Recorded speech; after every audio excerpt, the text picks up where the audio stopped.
fragrance. La chose ressemblait à une météorite, mais c'était probablement la première fois qu'une météorite s'abattait au beau milieu du jardin du Luxembourg, en plein centre de Paris. Le choc fut terrible. Par ce clair matin du mois de mars, tous les immeubles des environs furent secoués comme si une bombe avait explosé à proximité. Par chance, la météorite atterrit aux aurores et il n'y eut que peu de victimes.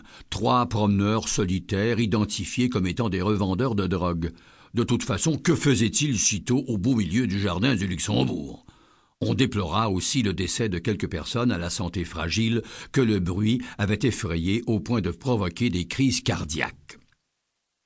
Ce qui est étonnant, c'est que la chose n'ait pas causé plus de dégâts, dit un éminent scientifique. C'est comme si cette météorite avait été non pas lancée, mais déposée sur notre sol. Il fallait quand même affronter un problème majeur. Il existait désormais au cœur d'un des espaces verts les plus célèbres du monde, un rocher d'à peu près 70 mètres de diamètre. Les badauds s'attroupèrent. Mais ça pue, se récria quelqu'un. Et c'était vrai. Cette météorite empestait.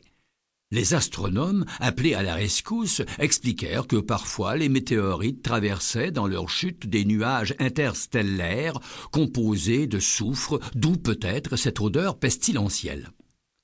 Toujours avides de formules choc, les journaux n'hésitèrent pas à qualifier le rocher de « déjection de l'espace ».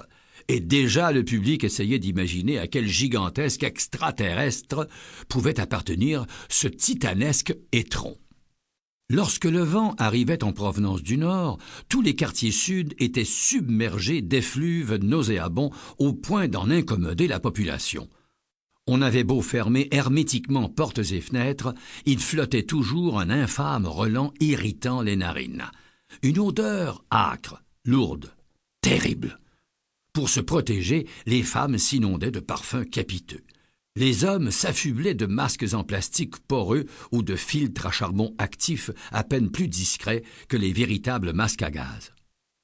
Lorsque les gens rentraient chez eux, leurs vêtements restaient imprégnés de cette puanteur tenace.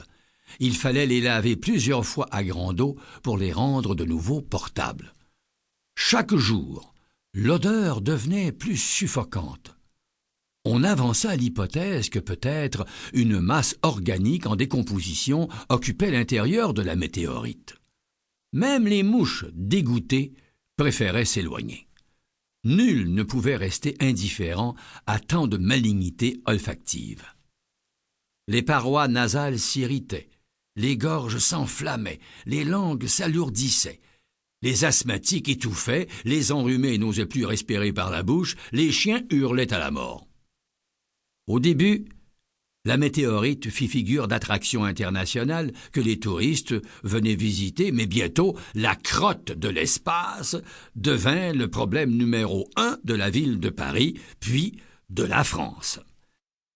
Les habitants avaient déserté les environs du jardin du Luxembourg. Plus question d'aller y pratiquer son jogging du dimanche. Les loyers se mirent à baisser, et comme la masse puante ne cessait d'élargir son champ méphitique, la population s'exila de plus en plus loin du centre de la capitale sinistrée. La voirie municipale s'efforça, bien sûr, de déplacer l'objet avec des grues et des treuils pour expédier la roche dans la Seine. Peut-être, de là, la chose flotterait-elle jusqu'à l'océan. Et tant pis pour les risques de pollution. « Tirons la chasse !» s'exclama le maire. Cependant, aucun moteur ne se révéla capable de soulever cet étron de 70 mètres de diamètre. On tenta alors de le faire exploser. Mais le roc était si dense que rien ne parvenait à le briser ni même à le rayer. Il fallut se résoudre à supporter cette indestructible masse puante. Un jeune ingénieur, François Chavignol, émit alors une idée. Puisqu'on ne peut ni le déplacer...